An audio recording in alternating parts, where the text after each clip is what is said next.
네, 우리 하나님의 말씀 보겠습니다. 히브리서 1장 3절 말씀, 3절 넘어가는데 시간이 많이 걸리는데요. 3절 우리 같이 한 목소리로 다 같이 한번 읽겠습니다. 시작. 이는 하나님의 영광의 광채시요 그 본체의 형상이시라. 그의 능력의 말씀으로 만물을 붙드시며 죄를 정결하게 하는 일을 하시고 높은 곳에 계신 지극히 크신 이의 우편에 앉으셨느니라. 아멘. 자, 우리 좌우성도 인사하겠습니다. 반갑습니다. 한 주간 비바람이 몰아쳤는데 그 속에서 일본은 우리나라로 올 태풍이 일본으로 우회를 했는데 그게 우리나라 왔으면 어떻게 뻔했어? 그죠? 일본이 굉장히 우리 문화 사회 간접망 시설이 아주 잘 돼 있는 나라인데도 거의 한 100명 가까이 사상자가 났죠. 한 50명 가까이 죽고 50명은 연락이 안 되고 참 안타까운데 그게 우리나라로 왔으면 우리나라 남해안, 동해안 일대, 부산, 경남, 경북 일대로 왔었으면 큰일 날 뻔했어. 근데 어쨌든 우리나라는 피해 갔는데 이웃 나라 일본은 많은 안타까움이 있었습니다. 그래서 여러분들이 한 주간 안전하게 지내고 있다 얼굴 보게 돼서 반갑습니다. 자, 오늘 우리 히브리서 1장 3절에 있는 말씀을 계속해서 나누는데 3절 넘어가기가 제법 좀 계속 언덕길이 있습니다.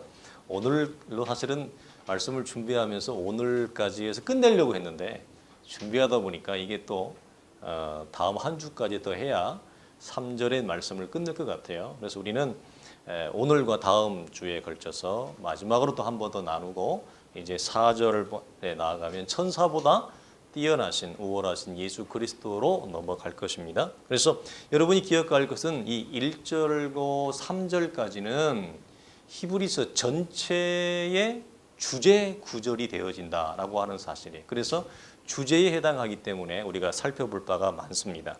오늘 우리가 주부에 기록되어진 대로 오늘의 설교의 주제 말씀은 뭐냐면 뭐라고 기록되어 있어요? 아들의 사역. 자, 한번 물어봐요. 지난주 설교 제목이 뭐였어요? 지난주 설교 제목이 뭐였어요? 재미있는 게 이게 오래된 예화입니다만 주일 낮 예배를 끝나고 돌아가는 성도들, 밖으로 돌아가는 성도들 문 입구에서 물어봐요. 통계를 내봤는데 오늘 목사님이 설교한 본문이 어디입니까? 그리고 오늘 목사님이 설교한 제목이 뭡니까를 물을 때 10명 중에 7이 대답을 못해요.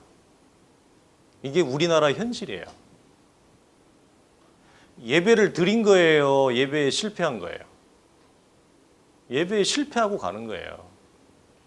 출근 도장 찍고 가는 거예요. 참 안타까운 사실이죠. 그거라도 다행이라고 생각한다는 사람들이 있는데 저는 그렇게 보지 않아요. 다행이 아니에요. 저는 그렇게 보지 않아요. 졸면서라도 와서 예배당에서 좌라. 그럼 하나님 이뻐하신. 저는 그렇게 보지 않아요. 실패된 여러분 창세기에 보면 가인과 아벨의 예배가 등장을 하죠. 근데 하나님이 예배를 받으시는 것과 예배를 받지 않는 것을 구분을 하는데 사람 자체를 안 받아요. 그러니까 내 입장에서는 뭐라고 생각해요? 나는 오늘 이것도 해야 되고 저것도 해야 되고 바쁜데 나는 이것도 사실은 힘들고 저것도 힘들어서 힘든데 와서 예배 드렸으니까 하나님이 받으시겠지가 아니고 하나님의 입장에서 받으시는 예배가 있고 받으시는 성도가 있어요. 내 입장에서 나는 예배에 참석했으니까 예배를 드렸다, 받았다 생각하지만 성경은 반드시 그렇다고 얘기하고 있지 않다는 거예요. 그래서 물어보는 거예요. 한번 지난주 설교의 제목이 뭐였냐면 그 본체의 형상이었어요. 그 앞전에는 영광의 광채. 표현이 얼마나 멋있어요. 우리가 평상시 이런 표현을 여러분 쓰려고 그러면 써요, 못 써요? 못 써요. 성경을 봐야 이런 표현이 나오잖아요. 얼마나 아름다운 표현이에요. 그래서 오늘 설교의 제목이 뭐예요? 아들, 예수 그리스도의 사역. 사실은 더 붙이면 사역과 영광인데 오늘은 예수 그리스도의 사역 이 부분을 하나 더 나누고자 합니다. 그래서 우리가 1절에서 3절까지 해서 예수님이 어떤 세 가지 역할을 하신다 그랬어요? 첫째, 창조주로서의 역할인데 창조하신 걸로 끝나는 게 아니라 만물을 창조하신 이후에 그 입에서 나오는 모든 능력의 말씀으로 우리를 뭐하고 있다? 하나님이 통치하고 하나님이 다스리고 있다. 창조주로서, 창조의 대행자로서의 예수 그리스도, 또 하나는 계시의 전달자요, 계시의 마지막 완성으로서 우리에게 오셨는데 금방 나누었던 영광의 광채, 이 어두운 세상에 하나님을 알지 못하는 우리들에게 무지한 이 세상에 빛을 비추시고 빛을 반사하는 예수 그리스도의 사역. 그 다음에 오늘 또 어떤 부분을 나누냐면 아들이신 그리스도의 또 다른 사역을 언급을 하게 되어져요. 이 사역은 뭐냐면 인간의 구원을 위한, 우리를 살려내시기 위한 구원 사역을 성경이 우리에게 소개를 합니다. 그래서 오늘 우리가 이 중반 이후에 나오자는, 즉 하반절로 넘어가면 오늘 말씀을 간결하게 요약하면 뭐냐면 성경은 뭐라고 되어 있어요? 죄를 정결하게 하는 일을 하시고 높은 곳에 계신 지극히 크신 이의 우편에 앉으셨다. 간결하게 말하면 뭐예요? 죄를 주님이 해결하시고 보좌 우편에 앉으심. 이게 오늘 말씀의 내용이에요. 이 3절 중반절에 있는 말씀을 두고 확인하는 것은 뭐냐면 특히 우리가 나누고자 하는 것은 이 간결한 내용 중에 전자에 해당하는 것, 죄를 없이 하시는, 죄를 제거하시는 이 부분을 나누고자 합니다. 예수님은 우리의 죄, 여러분과 저의 죄의 문제를 해결하시기 위해서 단 한 번의 완전하고 온전한 희생 제사를 통해서 저와 여러분의 죄의 문제를 온전히 해결하셔요. 이것은 구약에 예언되어져 있는 완전한 제사장 직분을 예수님이 죄에서 십자가의 문제를 해결하시는 이 사역을 통해서 뭐죠? 온전히 성취하시는 내용이에요. 근데 예수님이 이 죄의 문제를 해결하고 죄의 문제를 없애기 위해서 오셨다라고 하는 것은 우리가 잘 알다시피 예수님이 탄생하기 직전에 천사가 요셉에게 미리 전해준 내용이기도 해요. 우리가 잘 아는 대로 크리스마스 때 많이 나오는데 마태복음 1장 21절에 보면 이런 말씀이 나오죠. 아들을 낳으니 이름을 뭐라고 하라? 예수라 하라. 이는 그가 자기 백성을 그들의 죄에서 뭐 한다고요? 구원할 자이심이라. 이 말은 예수님의 아버지 요셉에게 천사가 미리 전한 내용이기도 해요. 그러나 여러분, 이 사역이 죄를 없이 하시는 것, 죄를 정결하게 하시고 죄의 문제를 해결하시는 이 사역이 가능했던 것은 예수님께서 사람의 몸을 입고 성육신 하시는 것, 말씀이 사람의 몸을 입고 오는 이 표현을 성경은 성육신이라고 해요. 우리 친구들이 기억하면 좋겠어요. 그래서 이 성육신 사건과 십자가에서 자기 자신을 희생의 제물로 드리는 이 죽음 때문에 가능했던 거예요. 우리가 예수 그리스도를 통해서 구원의 영광, 성경은 구원의 영광으로 항상 인도한다고 얘기를 해요. 그래서 구원으로 끝나지 아니하고 구원을 성경은 영광스럽다고 얘기해요. 그래서 사실 단순히 구원 얻음으로 자신의 신앙을 정리하는 자와 자신에게 주어진 구원이 영광스러움으로 들어가는 성도의 신앙적인 차이는 굉장히 커요. 그러니까 이런 거예요. 나는 예수 믿었어. 나는 구원을 받았어. 이것으로 족하고 배부른 사람이 있고, 사실 이것을 우리 믿음의 선진들은 뭐라고 구분했냐면 구원은 구원이지만 낮은 수준의, 저급한 수준의 구원이라고 표현을 했어요. 나누었어요. 그러니까 구원 얻은 걸로 배부른 자들이 있어요. 예수 믿었다. 이걸로 마침표를 찍어버리는 거예요. 예수 믿고 나는 구원을 받았어. 나는 그러니까 이제 죽어도 천국에 가. 이것으로 마침표를 찍는 구원을 우리 믿음의 선지자들은 뭐라고 그랬다고요? 낮은 수준의 구원을 가지고 있는 자들이다. 그들에게는 무엇이 결여되어 있고 무엇이 없냐면 구원의 영광스러움이 없어요. 즉 무슨 말이냐면 그들은 구원을 어떻게 이해하냐면 철저히 물질적으로 이해해요. 기독교의 신앙을 철저히 성공과 번영으로 이해를 하는 사람들, 그렇게 연결이 돼요. 그들은 영광스럽지 못해요. 사실은 이기적이고 사실은 추악하고 사실은 연약한 자들, 구원을 받았지만 추악하고 이기적이고 사악한 삶의 행태를 가지고 있는, 그래서 우리 믿음의 선진들은 이것을 뭐라고 표현했느냐, 낮은 수준의 구원이다. 그래서 우리가 구원의 영광을 얻고 말로 다할 수 없는 하늘의 유산을 우리가 소유할 수 있는, 이것의 모든 기초가 어디에서 시작되느냐라고 할 때 죄의 문제를 해결하시는 예수 그리스도의 성육신과 십자가의 죽음에서부터 성경은 출발을 한다고 그래요. 그래서 이 모든 하늘의 영광과 구원의 유산을 우리가 받을 수 있는 것은 누구 덕택이에요?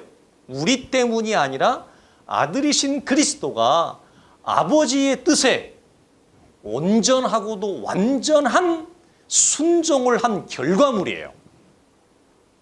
우리가 예수를 믿음으로 구원에 이르는 것은 우리 때문이 아니고 아들이신 그가 아버지의 뜻에 온전히 순종하신 결과물로서 우리에게 주어지는 구원의 영광과 하늘의 유산이라고 하는 거예요. 자, 뒤에 히브리서 9장을 한번 봅시다. 히브리서 9장 12절로 15절에 있는 말씀을 보면, 사실은 22절까지 읽어야 되는데 362페이지 히브리서 9장 12절로 15절까지 다 같이 읽습니다. 시작. 염소와 송아지의 피로 하지 아니하고 오직 자기의 피로 영원한 속죄를 이루사 단번에 성소에 들어가셨느니라. 염소와 항소의 피와 및 암송아지의 죄를 부정한 자에게 뿌려 그 육체를 정결하게 하여 거룩하게 하거든 하물며 영원하신 성령으로 말미암아 흠없는 자기를 하나님께 드린 그리스도의 피가 어찌 너희 양심을 죽은 행실에서 깨끗하게 하고 살아계신 하나님을 섬기게 하지 못하겠느냐. 이로 말미암아 그는 새 언약의 중보자시니 이는 첫 언약 때에 범한 죄에서 속량하려고 죽으사 부르심을 입은 자로 하여금 영원한 기업의 약속을 얻게 하려 하심이라. 아멘.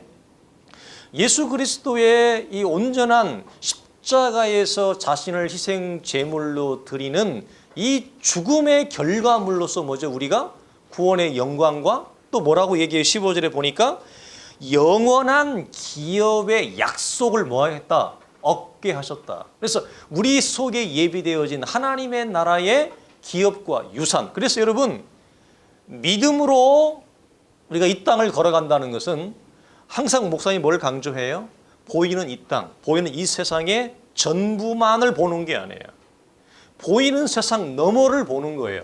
그 보이는 세상 너머 속에 뭐가 있어요? 오늘 성경에 보니까 하늘에 우리를 위해서 하나님이 예비하신, 준비하신 하늘에 무엇이 있다?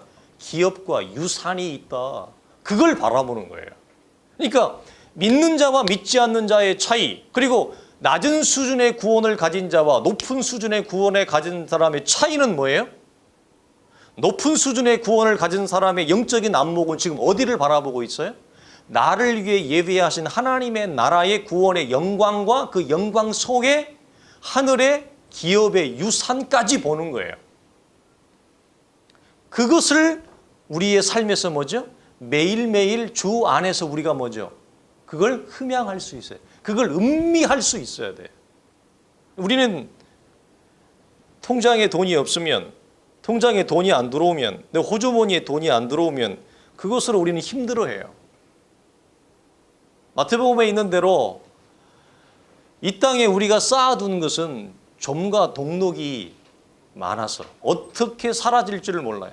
그러나 하나님의 나라에 쌓아둔 우리의 유산은 뭐죠? 좀과 동록이 없어 해할 것이 없어요.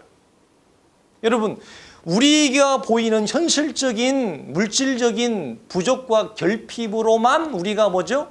영적으로 침체하고 넘어지는 자가 아니라 우리가 그렇다 할지라도 영적인 침체 가운데 일어날 수 있고 우리가 영적인 어려움 가운데서 회복할 수 있는 것은 무엇을 바라보는 거예요?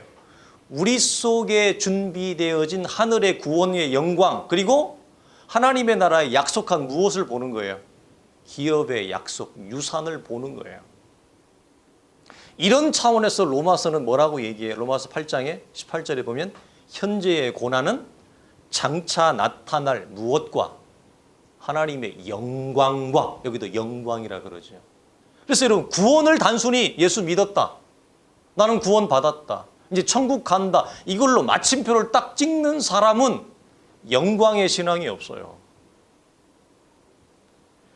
영광스러운 거예요, 여러분. 예수를 믿는다는 것은, 예수를 믿는 하나님의 자녀가 됐다는 것은 놀라운 은혜요 특권인 거예요. 그런데 이 놀라운 은혜와 특권을 우리가 거저받은 것이 아니라 누구 때문에? 예수 그리스도가 우리를 위해 십자가에 돌아가신 죄를 정결하게 하시는 이것 때문에 가능했는데, 이것이 가능해진 근원적인 출발은 어디 있냐면 아들이신 그리스도가 자기 자신을 아버지의 뜻에 온전히 죽음에 이르는 순종에 내어 맡긴 결과라고 성경이 얘기를 하는 것입니다. 여러분, 이것이 주는 영적인 의미를 우리가 좀 나눠보기를 원하는데, 이런 거죠. 성부 하나님은 구약에서부터 당신의 아들을 우리의 무엇을 위해서? 구원을 위해서 보내주신다고 주님은 약속하셨어요. 그리고 아들이신 그리스도는 그 아버지의 뜻에 따라 순종해서 자기 자신을 십자가의 희생 제물로 드리십니다. 우리가 여기서 무엇을 발견하죠? 성부 하나님의 무엇을 발견해요? 신실함을 발견합니다. 성부 하나님의 말씀은 허언이 없어요. 허언과 허영이 없어요. 여러분, 우리 그리스도인들은 담백해야 돼요. 무슨 말이냐? 자기 자신을 과대 포장하지 마세요. 없는데 있는 척하는 거 아니에요. 자기 실력보다 자기가 높게 더 돋보이도록 여러분 위장하지 마세요. 또 반대로 지나치게 자기 자신을 여러분 비하하거나 지나치게 자신을 학대하지도 마세요. 우리는 여러분 담백해야 돼요. 하나님 앞에 우리에게 주어진 신앙의 내용과 그릇, 그대로 하나님의 말씀은 신실하고 허언이 없고 허영이 없는 것처럼 우리도 여러분 모든 사람 앞에 신실해야 돼요. 자꾸 자기를 과대 포장하거나 자기를 비하하는 양자를 우리가 조심해야 됩니다. 여러분, 이런 차원에서 성부 하나님의 말씀은 곧 행위가 돼요. 무슨 말이에요? 아버지는 당신이 말씀하신 말씀을 한 번도 어긴 적이 없어요. 그래서 말씀 자체가 무엇이 된다? 행위가 돼요. 빛이 있으라 하심에 빛이 있고 하나님의 말씀이 세상을 창조하시는 것처럼 말씀 자체가 곧 행위가 돼요. 그리고 이런 차원에서 예수 그리스도의 모든 사역은 아버지의 말씀을 뭐하는 사역이 됩니까? 성취하는 사역이 돼요. 그래서 아버지는 말씀하시고 아들이신 그리스도는 뭐죠? 그의 말씀을 뭐한다? 성취하는 사역이 된다. 그래서 성부 하나님의 말씀은 무엇이다? 행위이며 동시에 아들이신 그리스도의 말씀은 그 말씀의 성취가 되어진다라고 하는 거예요. 여러분, 우리가 적용을 해봅시다. 우리의 말은 여러분 얼마나 신실한가를 여러분 보십시오. 우리의 말 속에 허영이 들어가 있지 않은가? 우리의 말씀에 여러분 포장이 들어가고 있지 않나? 지나친 허언의 포장이 들어가고 있지 않는가를 여러분 돌아봐야 돼요. 여러분, 이런 차원에서 우리는 행위와 성취가 없는 말을 많이 할 때가 참 많아요. 그래서 여러분, 우리가 그리스도 안에서 은혜가 되는, 바울이 얘기하죠. 덕이 되는 말을 해야지, 덕이 안 되고 은혜가 안 되는 말은 우리가 주의 공동체에서 뭐죠? 절제해야 된다라고 하는 말씀이에요. 우리의 행위가 무엇이 성취가 되어질 수 있는 신앙으로 여러분들이 나아갈 수 있었으면 좋겠습니다. 또 한 가지의 우리가 적용된 의미는 이런 거예요. 여러분, 현대 성도들이 가지는 신앙의 연약함, 기독교 신앙마저도 그렇게 이해하는 자들이 오늘날에는 참으로 많은데 안타까워요. 우리 오늘 이 집사님 기도 속에도 그 부분이 나왔습니다만, 저는 이 부분에 대해서 늘 사실은 갈증이 있어요. 늘 안타까움이 있어요. 뭐냐면 자신에게 유익과 도움이 되는 것만을 도모해요. 이 현대 예수쟁이들의 예수를 믿는다 하지만 우리가 참 너무너무 괴로운 벽이에요. 자신에게 유익과 도움이 되는 것만을 도모하지 하나님의 나라의 관점이 심각하게 결여되어 있어요. 이것은 평신도나 사역자나 동일한 것 같아요. 하나님의 나라의 관점이 들어와 있는 자가 매우 적어요. 참으로 안타까워요. 여러분, 이런 거죠. 여러분, 순종과 헌신에, 즉 아들이신 그리스도가 성부 하나님의 뜻에 온전히 순종하는 그 온전한 헌신에 여러분 고난이 있겠어요, 없겠어요? 고난이 당연히 있습니다. 예수 그리스도의 순종과 헌신에 여러분 고난이 없겠습니까? 고난이 없는 순종은 있을 수 있어요, 없어요? 없습니다, 여러분. 자기 희생과 불편함이 없는 헌신은 있어요, 없어요? 없어요. 헌신을 하고 순종을 하는데 자기 불편함과 자기 희생과 자기 괴로움이 없는 순종과 헌신은 공동체를 도리어 어떻게 해요? 무너뜨리게 돼요. 순종을, 헌신을 많이 하는데 공동체가 시끄러운 이유는 어디 있어요? 자기는 불편함이 없는 거예요. 다른 사람이 불편해요. 그건 헌신이 아닌 거죠. 일을 열심히 하고 교회 일을 많이 한다는 어떤 성도들 속에 찾아볼 수 있는 것이 뭐예요? 자기는 불편함이 없고 다른 사람이 불편해요. 여러분, 이 부분 우리가 조심해야 돼요. 고난이 없는 불편함과 희생이 없는 순종은 있을 수 없다. 그러나 현대 성도들에게는 나에게 은혜가 되는 것, 또 은혜를 받는 것만 중요하지 하나님이 나에게 베푸신 이 구원의 은혜로 늘 제가 쓰는 표현이죠. 우리의 전생애가 어떻게 하나님의 나라를 위해서 드려지는 삶이 될까? 이 관점이 없다고요. 그러니까 무엇으로 마침표를 찍는다는 얘기예요. 예수 믿고 구원을 받았으니 됐고, 그리고 그 예수를 믿음을 통해서 내가 걸어가는 이 땅에서 현실적인 도움이 공급이 나에게 많이 이루어지는 것으로만 유익을 삼는 기독교는 참으로 가난한 기독교예요. 그래서 우리 시대의 기독교가 복음 전도가 되어지지 않고 사람들에게 손가락질을 받는 이유가 어디 있어요? 저는 여기 있다고 봐요. 그러니까 오죽하면 당신이 가는 천국에는 나도 안 가겠다고 얘기하잖아요. 당신이 천국을 간다고? 당신이 들어가는 천국이라면 나는 예수 안 믿어. 이런 표현이 나올까요? 포커스가 어디 있어요? 기독교마저도, 교회마저도 무엇으로 이용하는 거예요? 자신에게 얼마나 유익과 도움이 되느냐. 나에게 유익과 도움이 되지 않는다면 얼마든지 뭐죠?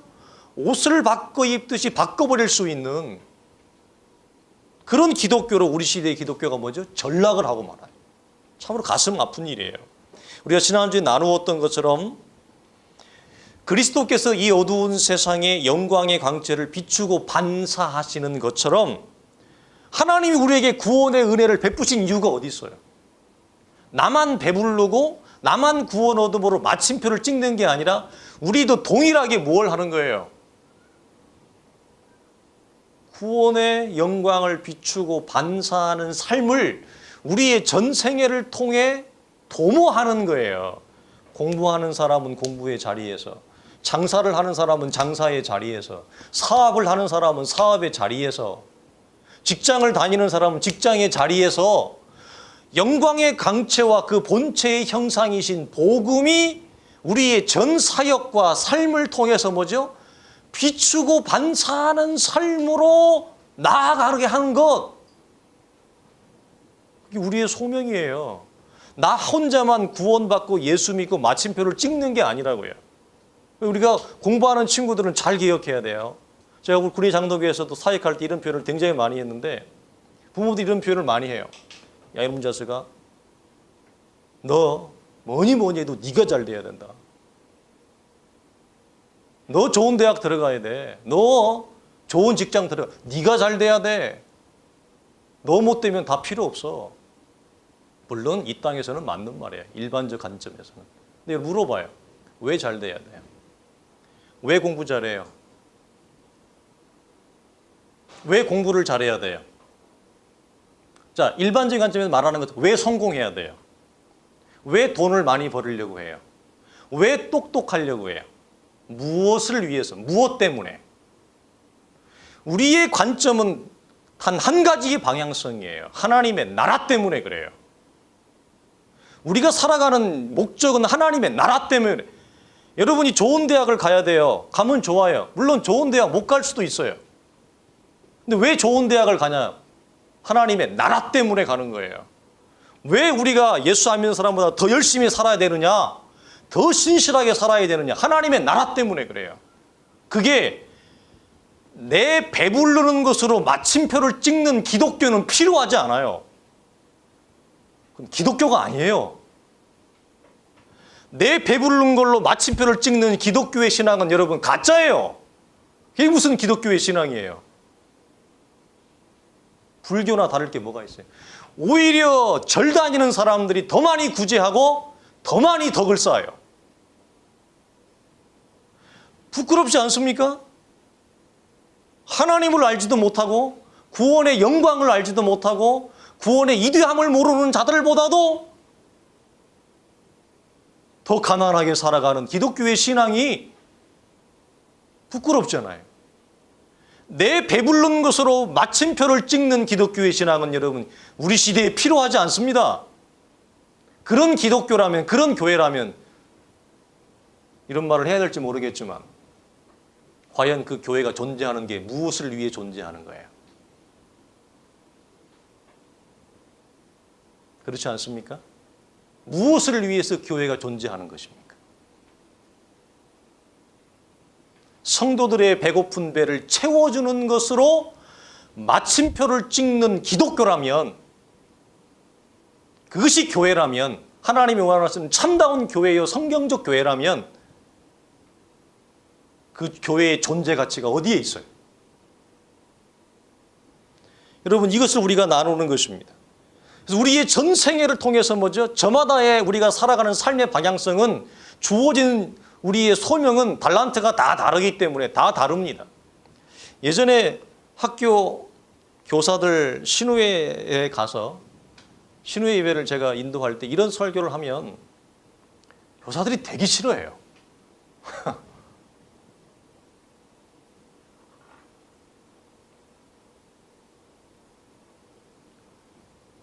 교사가 월급 받아서 하는 밥벌이가 아니에요.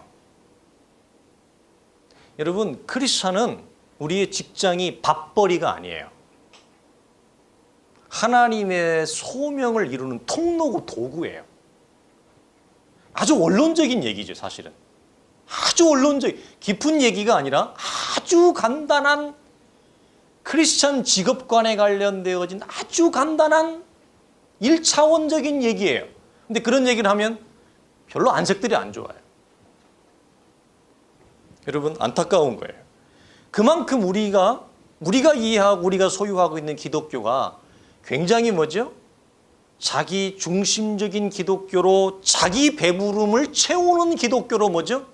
전락해 버리지 않았는가. 우리 이것을 이 두 번째 영적인 의미를 통해 우리 되새김질하면서 이 신앙에서 벗어나는 거예요. 여름 수련회가 뭐냐, 주제가 도의 초보를 넘는데, 도의 초보를 넘는다는 것은 여러분 뭐예요? 기독교를 어떻게 이해하는 거예요? 내 배부름을 채우는 기독교에서 하나님의 나라로 넘어가는 거예요. 내 담장을 넘어가는 거예요. 그 담장을 못 넘어가면 우리는 평생 어린아이예요, 사실은. 뭘 성경 공부를, 여러분이 저와 어떤 유의 성경 공부를 아무리 많이 해도, 아무리 많이 여러분이 배워도, 아무리 많은 지식을 여러분이 소유하고 있고, 아무리 많은 성경적 상식과 정보를 소유하고 있다 할지라도 내 담장을 넘어서지 못하는 신앙이라면 그 사람은 사실은 어린아이예요. 사실은 철부지예요. 우리 이걸 통해 확인합니다. 그래서 이 고난과 불편함이 없는 순종은 우리를 자연스럽게 어떻게 인도하냐면 그리스도가 순종하신 그 순종 안에 있는 고난의 정도와 크기로 우리를 안내합니다. 히브리서 5장을 한번 보겠습니다. 뒤로 한번 넘어가요. 히브리서 5장 7절과 9절을 보면 그리스도의 순종 안에 있는 고난을 우리가 가늠하지 못하지만 그 부분을 소개를 합니다. 자, 히브리서 5장 7절로 9절 읽겠습니다. 시작. 육체에 계실 때에 자기를 죽음에서 능히 구원하실 이에게 심한 통곡과 눈물로 간구와 소원을 올렸고 그의 경건하심으로 말미암아 들으심을 얻었느니라. 그가 아들이시면서도 받으신 고난으로 순종함을 배워서 온전하게 되셨은즉 자기에게 순종하는 모든 자에게 영원한 구원의 근원이 되시고 하나님께 멜기세덱의 반차를 따른 대제사장이라 칭하심을 받으셨느니라. 아멘. 여기서 우리가 다 찾아보죠. 두 가지만 살펴요. 그리스도의 순종 안에 있는 고난의 크기와 우리는 가늠을 못해요. 이런 거예요. 첫 번째, 시간과 공간을 초월하여 뛰어넘어 계신 하나님께서 사람의 육신을 입고 사람의 몸 안에 자신의 존재와 능력과 신적인 본성을 가두어 두어야 되는 그 고통이 무엇인지 몰라요. 요즘 현대인들은 이런 사람들이 많은데 이런 거죠. 뭐 조울증, 우울증, 조현병 이런 이제 그 정서적인 질병이 많은데 이런 거예요. 차를 타고 가다가 요즘 우리나라 고속도로가 많이 생겨가지고 터널을 많이 뚫었잖아요. 근데 요즘 터널은 1km 이상 돼요. 막 굉장히 깁니다. 그래서 저 같은 정상적인 사람도 어떤 데 가다 보면 답답해요. 이게 가도 터널이 이게 끝나야 되는데 너무 길어가지고 그 2.5km 막 그러잖아요. 그 이상 가고 막 그러니까 이거 빨리 좀 빛을 봤으면 좋겠는데 계속 어두우니까 답답해요. 여러분 폐쇄공포증, 그다음에 공황장애 이런 분들은요, 이런 좀 아픈 분들은요, 이 조그마한 공간이나 답답한 공간에 들어가면요 못 견뎌요. 그때요 막 이게 자기도 막 이 컨트롤이 안 됩니다. 이것과도 비교할 수 없는 거예요. 무엇을? 그리스도께서 하나님이신 그분이 이 조그마한 우주보다 더 크신 그분이, 우주를 창조하신 그분이, 여러분 사람의 이 가로 세로 길이를 재보세요. 몇 평이나 될까? 여러분 건축공학적으로 뭐 저는 자세히는 모릅니다만 사람이 지나치게 작은 평수에 살면 성격이 어떻게 변하냐면요, 굉장히 공격적이게 된대요. 그러니까 한 사람이 여유를 가지고 생활할 수 있는 안락한 생활, 편안한 생활을 할 수 있는 주거 공간이 한 사람당 건축공학적으로 몇 평 이상 돼 있어요. 그런데 만약에 한 사람을 여러분 집에서 개 혹시 키워보는지 모르지만 옛날 시골에서 개집 있죠. 여러분 개집 그 조그마한 공간에 여러분 혼자 들어가서 살아보라고 했어요. 우리 잘 아는 역사의 가슴 아픈 비극 사도세자. 그 안에 여러분 들어가 있으라고 생각을 해보세요. 얼마나 답답해요. 우리도 너무너무 답답해요. 생각만 해도 막 숨이 막히잖아요. 근데 하나님은 하나님의 말씀으로 이 세상을 창조하신 분이에요. 우주보다 크세요. 우주가 그 하나님의 말씀 안에, 입 안에 있는데 이 조그만한 사람의 육신 안에, 육체 안에 자기 자신을 가둔 거예요. 그게 뭐예요? 아들이 사람의 몸을 입고 이 땅에 오신 성육신 사건이에요. 근데 이것은 하나님의 뜻에 아들이신 그리스도가 뭐 하지 않으면, 순종하지 않으면 안 해도 되는 거예요. 냅둬요 하면 못 하는 거예요. 근데 아들이신 그리스도가 아버지의 뜻에 기꺼이 순종해서 이 조그마한 인간의 몸 안에 그 크신 하나님이 자기를 가둔 거예요. 스스로 제한시킨 거예요. 근데 그것이 얼마나 답답할지, 그게 얼마나 고통이었을지 우리는 잘 몰라요. 가늠할 수가 없어요. 이걸 안 하는 거예요. 두 번째는 뭐냐면 하나님의 아들이신 예수 그리스도는 하나님 자신이기 때문에 뭐 할 수 없어요? 죽을 수 없어요. 죽으실 수 없는 분이 죽음의 상태로 떨어져 신이 지옥의 상태를 경험하고 부활하시. 제일 두려운 게 뭐예요? 사람들의 고통의 크기, 고통의 그 수치를 마련하면 제일 큰 게 뭐예요? 제일 큰 게 뭘까요? 아이들의 입장에서는 부모님이 돌아가시는 거예요. 응? 사람이 제일 큰 고통이 뭐냐면 사랑하는 사람이 먼저 세상을 떠나는 거예요. 그리고 동시에 자기 자신도 죽음에 대한 공포가 제일 커요. 여러분, 부모님이 먼저 떠난다. 그 고난이 여러분 생각이 안 되죠. 목사님은 중학교 2학년 때 아버님이 돌아가시고 고등학교 2학년 때 넷째 형님이 돌아가셨어요. 네? 중학교 2학년 때 아버님이 돌아가셨는데 가슴 한켠이 구멍이 진짜 뻥 뚫려가지고 바람이 통해. 막 시려. 실제로 뚫린 건 아닌데. 여러분, 사람이 제일 감당할 수 없는 고통이 뭐냐면 사랑하는 사람과의 이별이에요. 네? 그리고 자기 자신이 그 죽음의 상태에 들어가는 고통이에요. 그런데 여러분, 심지어 여러분 요즘 개를 안 켜서 보면 모르는데 소들이 여러분 옛날 도살, 소고기 여러분 좋아하지? 한우. 근데 소들이 여러분 죽기 전에 자신의 죽음을 직감합니다. 소, 우리나라 한우 눈 보면 굉장히 이쁘거든요. 얼마나 착한지 몰라. 걔네들이요, 죽기 전에 눈물을 툭툭 떨어뜨려요. 네? 개들이 무서워하는 게 뭔지, 자기를 죽이러 오는 사람이 오면 공포에 떨어서 저 마루 밑에 들어가서 안 나와요. 저 깊은 뒷마당 속으로 들어가서 안 나와요. 왜? 죽음에 대한 공포 때문에. 그리고 막 소변을 지려요. 여러분, 살아있는 생물체가 가지는 가장 극심한 고통은 뭐죠? 죽음에 이르는 거예요. 죽음 앞에 큰 소리 칠 수 있는 사람은 아무도 없어요. 네?